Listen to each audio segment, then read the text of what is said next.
You are listening to the global network of podcasters dedicated to the pharmacy profession. Welcome to the Pharmacy Podcast Network.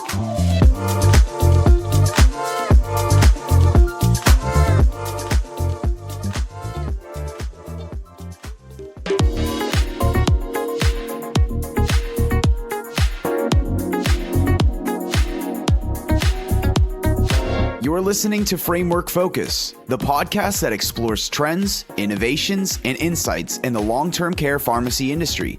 Join us as we connect the entire LTC ecosystem. Hey, welcome back to FrameworkFocus. I'm here with Dr. Patrick Hussey. I'm excited you're here. I'm excited you've taken over. You're one of the multi-hosts for the FrameworkFocus podcast.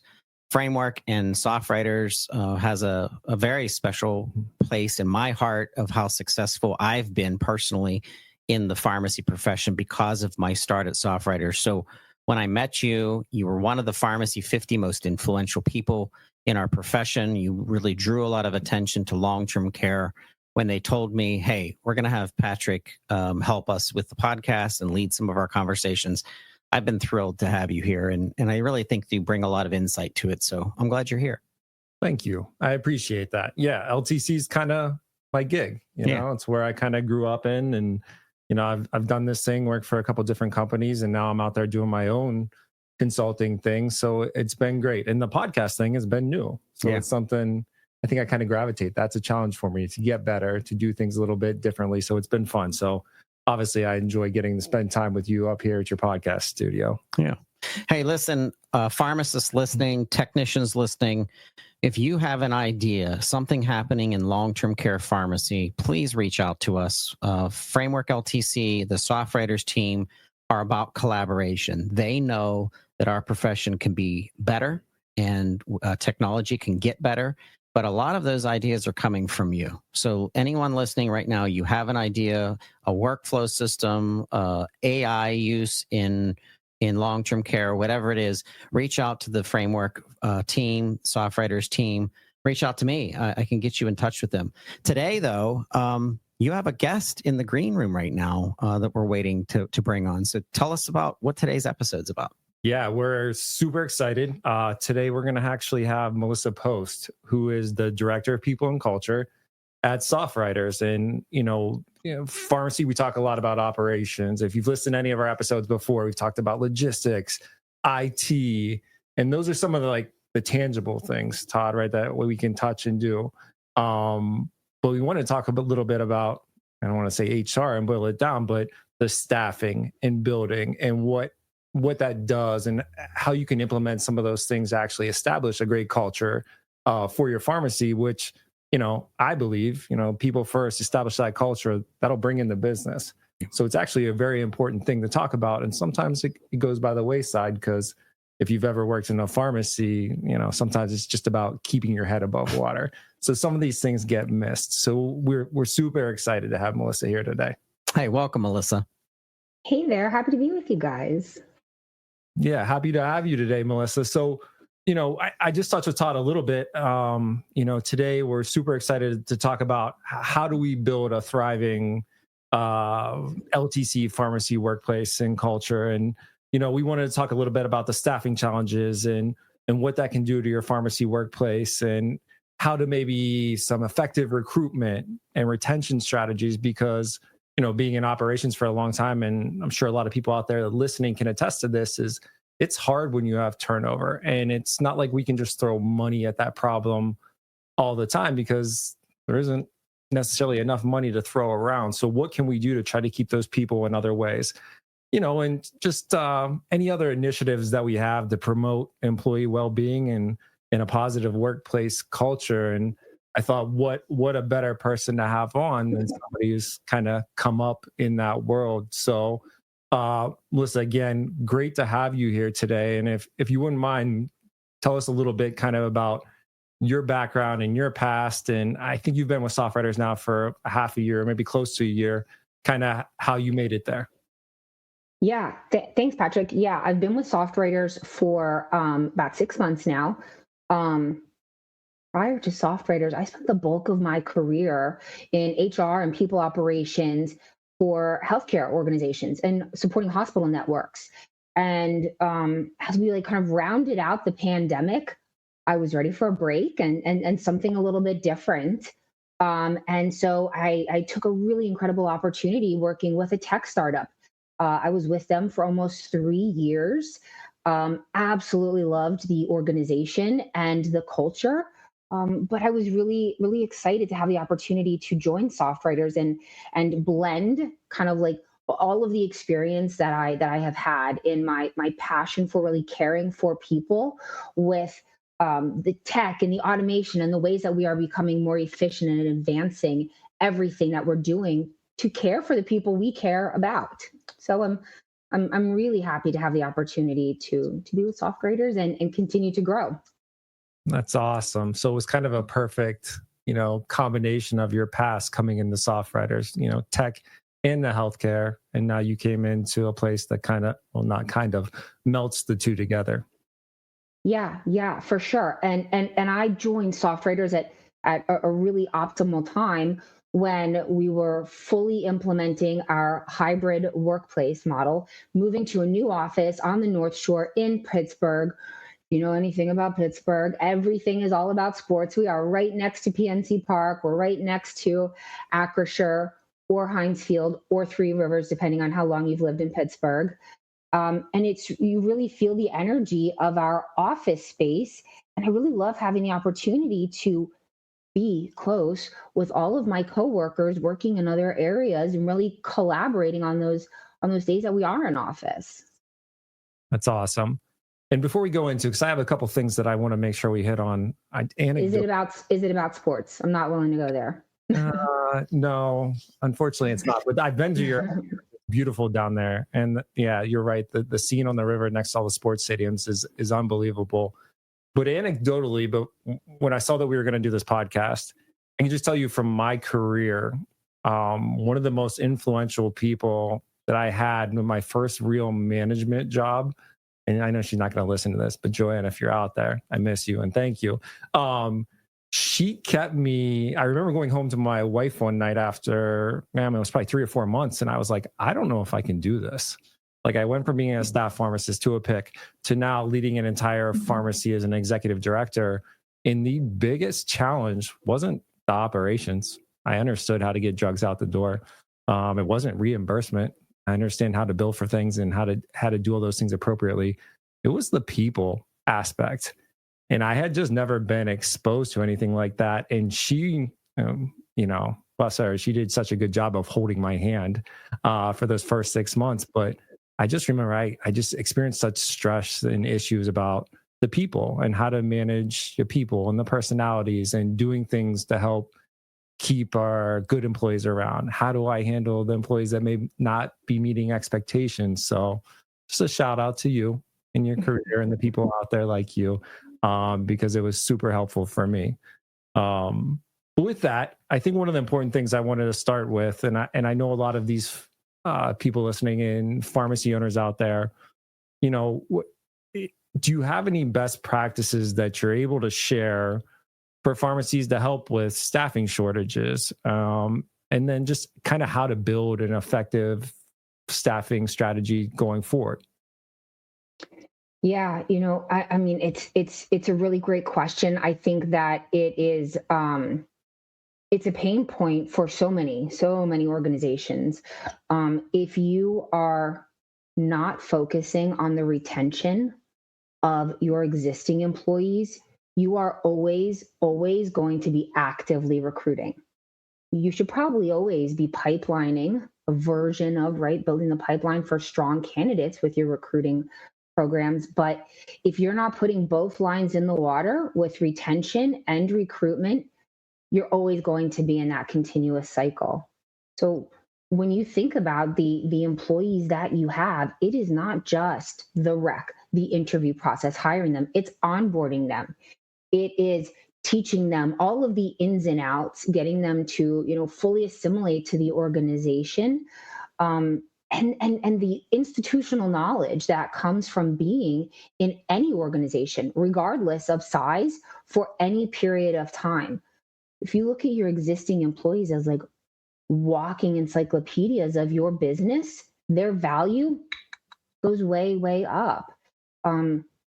What I unfortunately would say that I see most common as where a lot of companies fall short when we talk about employee retention is they are failing to really see and really truly assess the talent that they have beyond just the role that employees are currently operating in.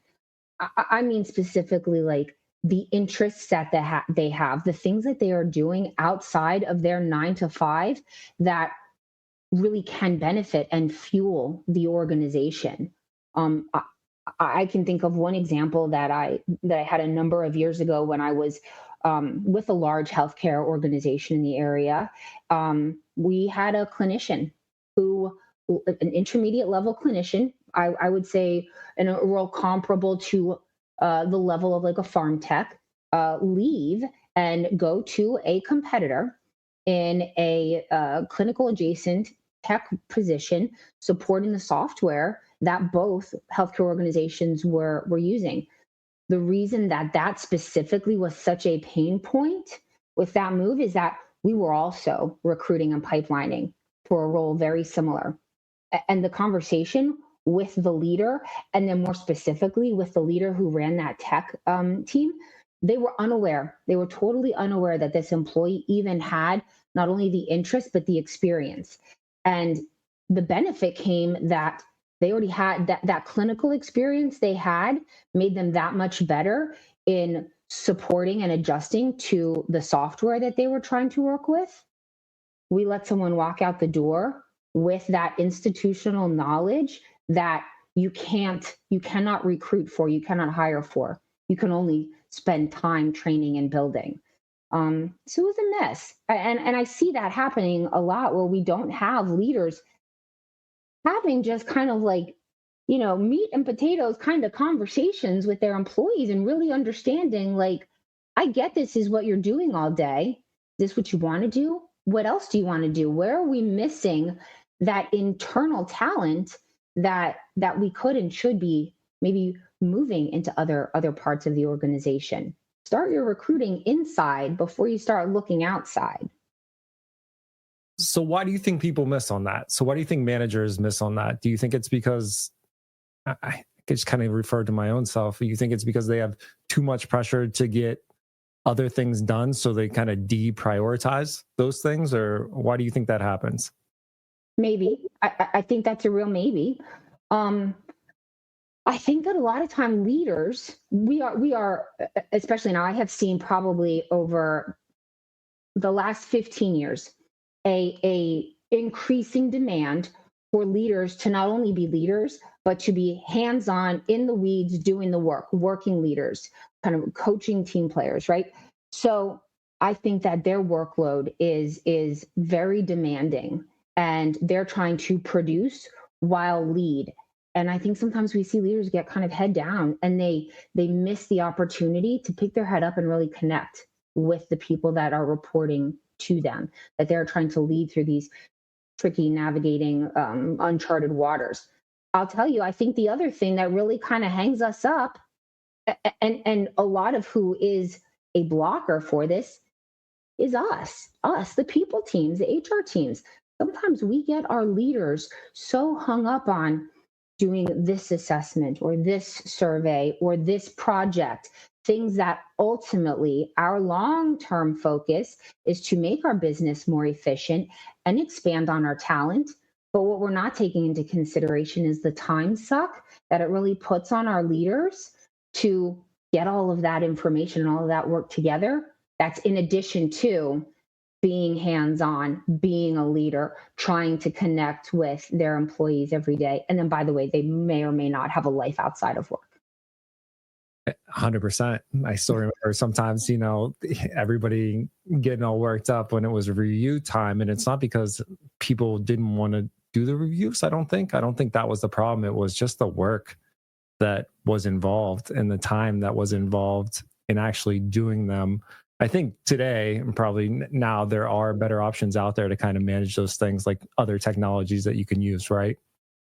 There, 100%, there absolutely are. It's funny that you reference reviews, there have been a lot. There's a lot of chatter in HR space.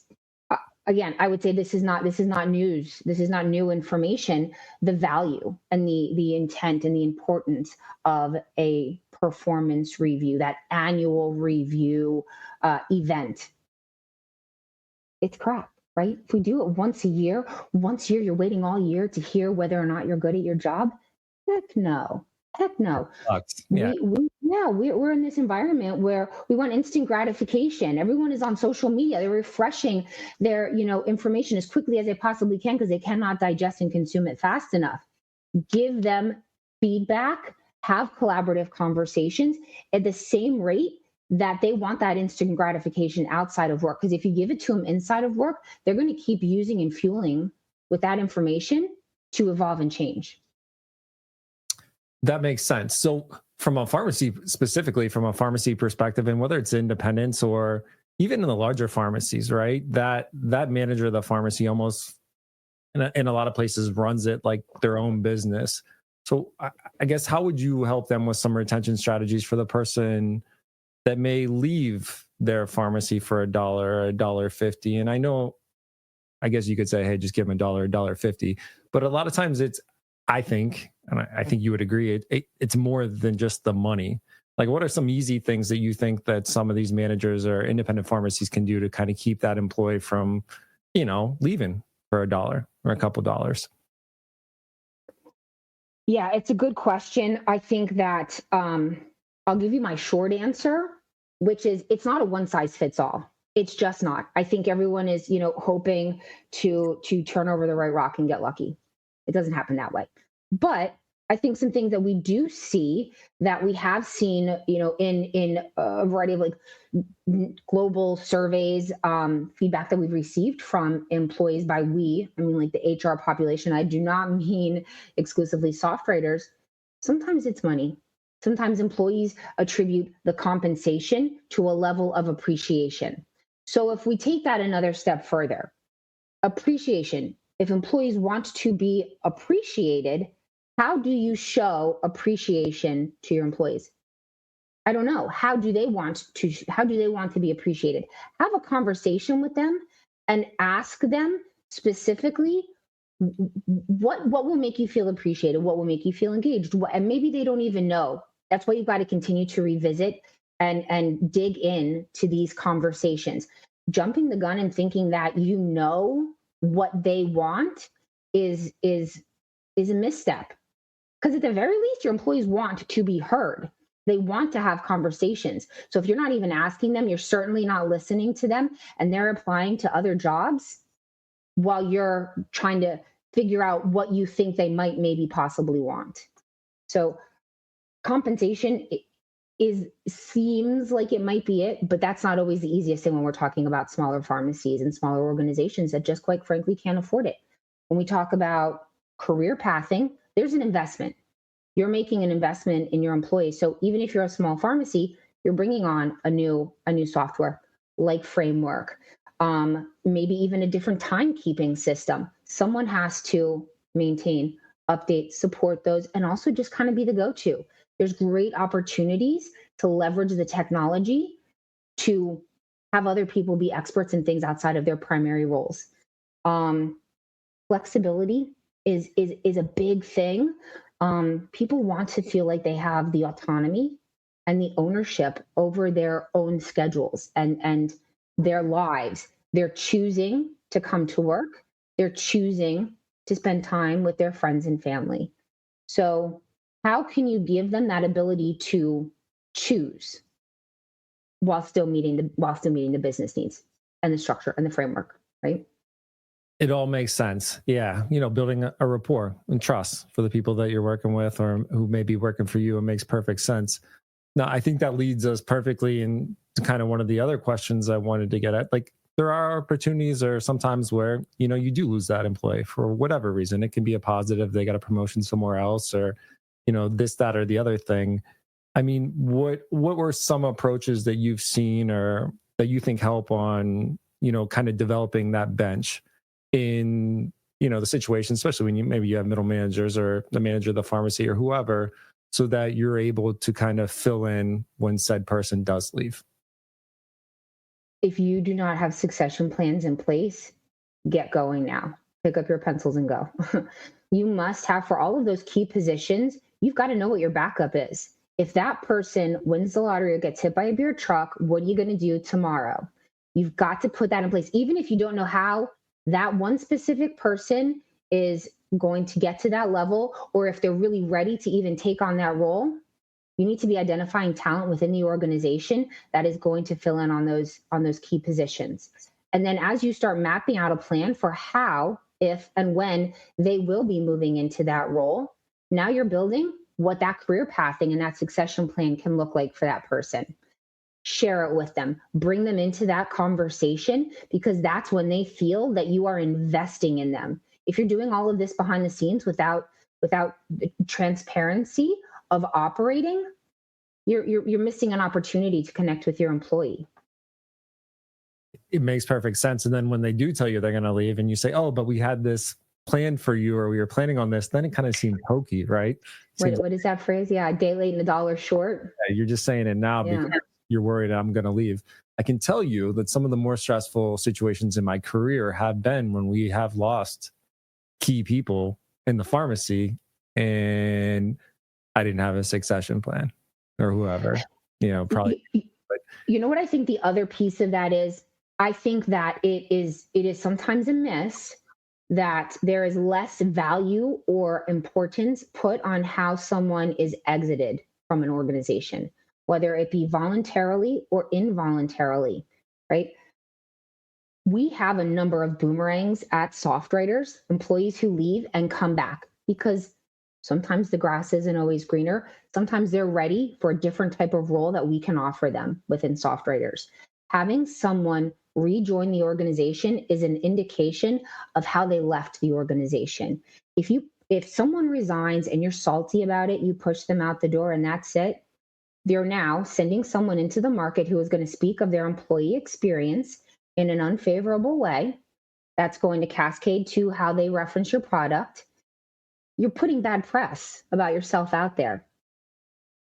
You don't have to love them leaving. You can miss them leaving. You don't even have to really maybe protect potentially how they're going about it. But if you show them the respect and the courtesy beyond what maybe you think you're receiving, you're smoothing that bridge, because burning the bridge happens both ways. If you can maintain that relationship, you have a higher likelihood of that person coming back. And when they come back, that onboarding and that orientation period is by far abbreviated as compared to hiring someone with no experience in the market. Yeah. I don't know what that cost figure, but I always remember that, I don't know who told me, it was some ridiculous number to train somebody and get them up to speed, and especially at a higher position. And then you don't know them. You don't know if it'll work out or not. Do you believe in internal mentorship training type programs for people? I mean, it sounds like a stupid question. I'm sure you do, but have you seen it used successfully? That way, you're kind of building people in that succession plan. 100%. 100%. I think that there's opportunities that go beyond even just the role. I see mentorship as one of the biggest engagement being one of the biggest benefactors of mentorship, because you're ideally, training, educating, working with someone so that they can learn new skills, whether that be people skills or specific role or position skills. But you're also giving them a one-on-one relationship where hopefully that person feels like they can kind of bounce questions off of someone.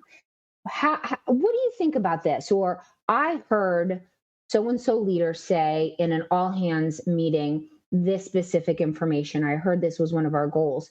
What do you think about that? Can we really achieve that? That feels kind of lofty. It gives them a little bit more of an intimate relationship, be able to ask really big questions that keeps them tied into the organization, rather than them stewing alone at home, thinking about, how they're never going to accomplish this crazy goal. Give them an avenue to get the the answers with some quality, someone who has actual experience to speak through what they've seen at that organization, what's worked and what hasn't worked. It was one of the biggest things that I had in my career that helped me. I had other pharmacists that had been in this industry for 15, 20, 25 years that I felt comfortable to reach out, to text, to ask those questions. And it just helped me progress in my career. And they would give me feedback from their perspective and not necessarily from the top down. They were a peer. Do you think that it makes sense for a company, regardless of the size, to try to implement that? Because it was never implemented for me, right? I guess I'm a gregarious guy, so I just did it. And I gravitated to some of those people and I established relationships. But do you think it makes sense for, I don't even know how that would work, but a company to set up some structure to encourage that or force that? I don't know how you would do it. Yeah, I do love a structured, organized mentorship program. I typically like to see it be with someone who has more experience, whether it be in the industry or within a specific growth path, but certainly someone who has a bit more time at the organization, because there's also nothing that says that you have to be assigned a mentor the first day that you start. Sometimes mentorship happens a year or 2 years into being with a company, and it's the most successful relationships. When we think about a peer-to-peer mentor, I think I don't particularly love those being assigned per se, because it's almost like a forced friendship. It's forced. Right?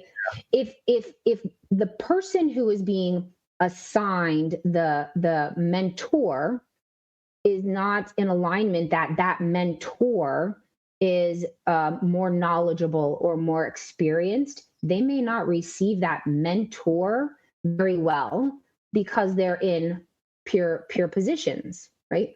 So I think you need to kind of have that established understanding of level for it to really be successsul. Bad mentorship programs, I mean, you're talking about just, it's like magnets pushing away from each other. Yeah, absolutely. And I think you would agree that you want that mentor to be a steward of the organization, somebody that kind of exudes that culture that you want, whatever that is, which I think will lead well into our next segment. And we're going to take a quick break, and we will be right back with more with Melissa Post. Are you ready to launch your long-term care pharmacy? Don't miss part 2 of the SoftWriters webinar series with NCPA. Rebecca Sneed dives into the essential steps for success, from navigating licensing and regulatory requirements to building strong healthcare provider relationships. You'll discover how to leverage technology to streamline operations, improve patient outcomes, and manage inventory like a pro. This webinar will help you learn how to tackle common challenges with expert advice that sets you up for long-term success. Ready to take the next step? Watch the webinar on demand now at frameworkltc.com/webinars. Hey, welcome back to the Framework Focus podcast. Today, we've been talking about the power of people and how it affects your business and how to kind of create a thriving LTC pharmacy workplace. And today, we have Melissa Post with us, who is the Director of People and Culture at SoftWriters. So, Melissa, we're going to talk a little bit about culture, and I have a weird relationship with this word because let's get weird. I like it. Weird. I feel like it's a buzzword these days, right? Because everybody says culture. Yeah, we got a great culture. When you interview with somebody, when you interview with a Melissa Post of the world, which is usually your first interview, HR, that kind of how it goes. It feels like everybody says, yeah, we got a great culture. I feel like the definition of that word is just so gray. I've been places with great culture. I've been places that maybe not the best. So I think when I say I have a weird relationship, it's just, I feel like it's tossed around so much. So, I wanted to ask you about how you think a culture drives high engagement and how you create that culture of belonging. But I think a little bit first, like what do you consider, a great culture? Wow, that's a loaded question. I know. I don't disagree that we do hear the word culture thrown around so frequently. Culture, engagement. These are the buzzwords and the drivers. But I think the reason that culture is kind of a sticking word is that it helps to paint a picture. When someone thinks of a culture of an organization, they're maybe visualizing where they'll actually be doing the work, the type of people they'll be working with, and maybe they get kind of a little bit of a feel of what the energy will be like when they're performing this job. And this is before they've ever even shown up to work, right? So when you're thinking about painting a picture of your culture, how are you painting that picture? So that's what they're seeing in their mind, but a picture that is accurate of the world that you actually do have, of your work world that you actually do have. Thank you, yes, for bringing up our Life at SoftWriters page. This is something that we've put together and continuing to evolve and improve every day. This is to give existing employees, future employees, pipeline candidates, customers, everyone, a feel of what it's like to work at SoftWriters. Give them the visual. If you are not being truly honest with yourself as a leadership team or as a people team in what your culture is, and you're presenting it in potentially, a really energetic, high energy, aggressive environment, but that's not really what your culture is. You're now bringing someone in the door, and everything you've told them does not align with everything they're believing to be true. And you have a misalignment. And that's when you start to see some of this interviewing process, some of this recruiting process kind of go down the toilet, because you're losing sight of what you're really hiring. When you're bucking against what you're really presenting, you have people that are going to interview to get the job, not because they really want to be part of that environment. They want to be part of the culture that you painted for them, not the culture that you actually have. Yeah, that makes sense. And I can tell you from my consulting experience, when you walk into a pharmacy, and I've walked into a couple now across the country, you can feel it when it's there. And I don't know how to describe that, right? But you walk in, I don't want to say it's a family. I don't like calling workplaces that either, but you can feel it when it's a positive and people are transparent, and there just feels like, from top down, there's a culture of trust and transparency.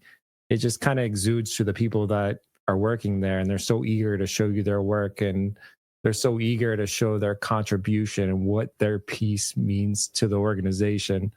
I was wondering, do you know, like, I'm sure you do, what are some strategies that you've seen that help foster that type of engagement, trust, transparency, inclusion? What have you seen, or what are some strategies that people can use out there for those things?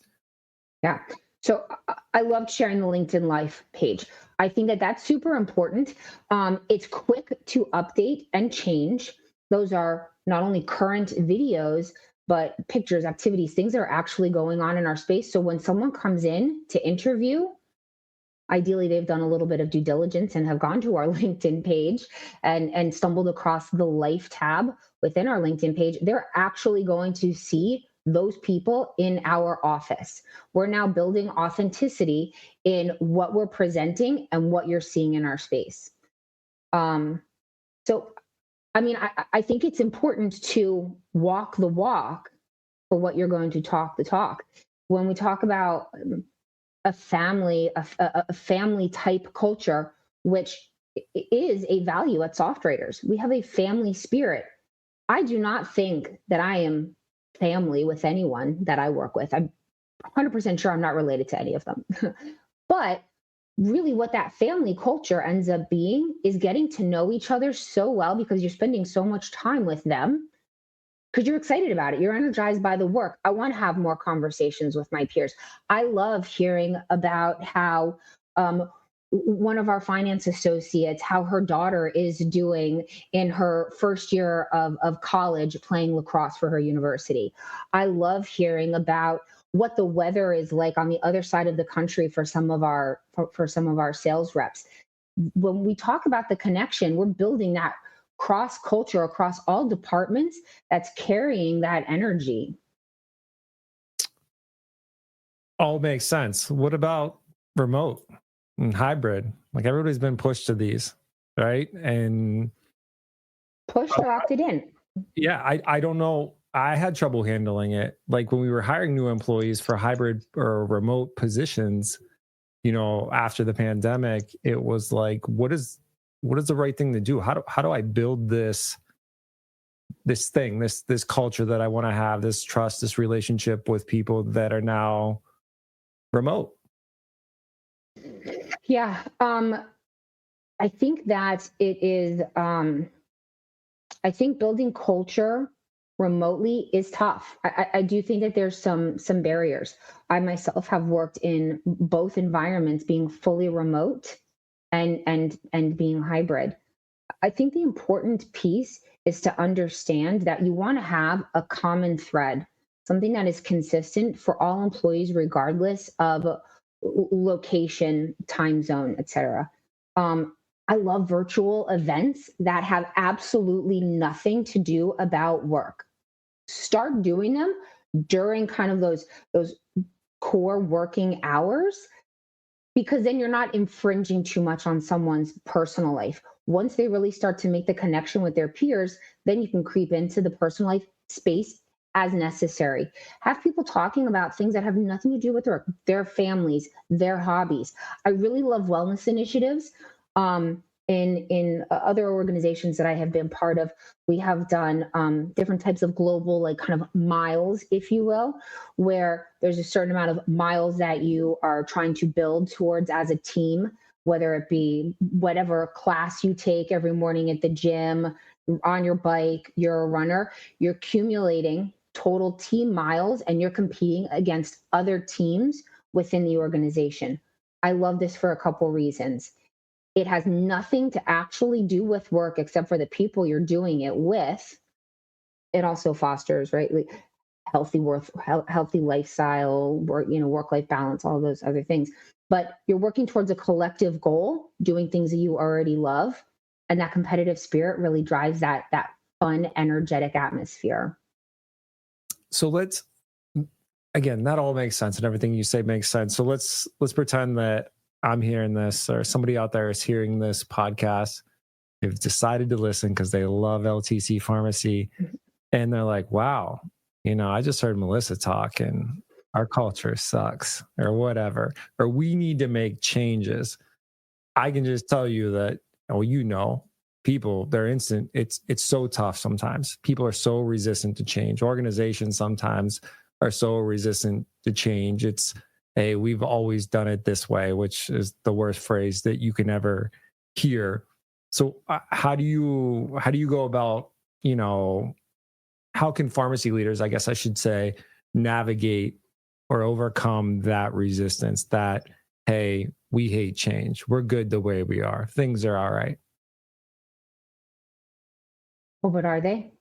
Would you be asking yourself for having that question, having that conversation if they were? I'm a big advocate for just asking the employees, having the conversations. There's different types of engagement surveys. There's engagement surveys that ask a very serious, a series of questions. Most agree, most disagree. There's some value in some of that information. It also typically offers anonymity. I love being able to have kind of off the cuff surveys where we're asking open-ended questions. How do you like to spend time outside of work? How do you like to be appreciated? What toppings do you like on your pizza? These are silly things, but it's fostering some conversation so that this way you can start to make some of those drivers and some of those changes in the organization, if you are not listening to the people that you're working with and are working for you, you're making the wrong changes. Yeah, absolutely. And would you say, I think it falls deaf sometimes, like not the pizza topping question, but when you do have a survey and you ask people in your organization, hey, this initiative or this thing we're doing, yay or nay, or would you like to see something different? If then you don't act on it, right? Because then those kind of become useless. Yep. I joke around about the pizza thing because always ask what kind of toppings you want on a pizza in a survey, because it's silly. People are always like kind of caught off guard by it. No one is going to take a piece of pizza and put it in their wallet. That's not what engagement feels like to them. But at least you know now what to order next time you ask you're going to bring lunch in for the team. Sorry, I got lost on my pizza answer there. I think if you don't act on the responses, even just to say, hey, I hear you. Here's what we can do, and here's what we can't do. Or even I hear you, and these are some of the things that I think we can start to build and implement. Be honest with the employees and be transparent. I think that they are going to appreciate that a whole heck of a lot more than just not hearing anything. Sometimes employees have really, everybody wants to be remote, especially in a pharmacy. That is not exactly an opportunity that everyone can do. Right? It's just not how every pharmacy can operate. So what about being remote? Do the employees want? What are they hoping to get out of that environment? They want flexibility. They want comfort. What's flexibility look like to them? Does that mean starting later in the day, working a little bit later into the evening? What does that comfort look like? Is it the attire you wear, or like quite literally like what the work environment you're in looks like? Have a better understanding of what they mean by the responses they're giving, and then figure out how you take some action. Even if that action is just sharing the information, take some action and feel like you're pulling them in to help solve these problems. This is not the leadership or the decision makers have to solve all of the problems for all of the employees. Employees want to help. They're giving you their feedback and their opinion as a gift. Take that gift and do something with it. Work with them to solve these problems. Yeah, and to boil down what you're saying, and please correct me if I misinterpret this, but it's like, you don't have to change the world based on that feedback, but if you do things that show that you hear them and you're listening, I mean, that goes a long way, right? Absolutely. Not only you hear them, and here's what we can do, and here's what we can't do, and here's why. I think the why is super, super important with that entire message. If you just don't do it, or you just tell them you can't, they want to know. They want to know the why. They don't. There. I think we see that there is a sense of mistrust. Absolutely, and this is kind of funny too, because you used the pizza analogy. I don't know if you know, but bringing in pizza, that became a sore subject in the pharmacy world over the past couple of years. That pizza's not going to work. I forget what the exact phrase was. Pizza's not working. Pizza's not working. That became so it's funny that you used a battle cry. The battle cry. Well, it's a cliche. You know what? It also, like in HR, it's a cliche, and it always makes me think of this ridiculous Michael Keaton, Pittsburgh guy, movie called Multiplicity, and one of his like duplicate characters is kind of not as sharp as the first one, and he takes a piece of pizza and he puts it in his wallet and he folds up, he puts it in. It's because a lot of time leaders will bring in pizza, here's lunch, because I'm showing you that I appreciate you. When the employees are asking for money, they want better compensation, they're offering them pizza. The number one thing you hear is, I wish you'd save the money you spent on the pizza and put it in my paycheck. So here's why I did and here's why I didn't. This pizza was a facilitator of conversation. It has nothing to do with your paycheck. You want more, you want a higher rate of compensation. Let's talk more about why and what that looks like and what we can do and what we can't. And we'll have that conversation over a pizza pie.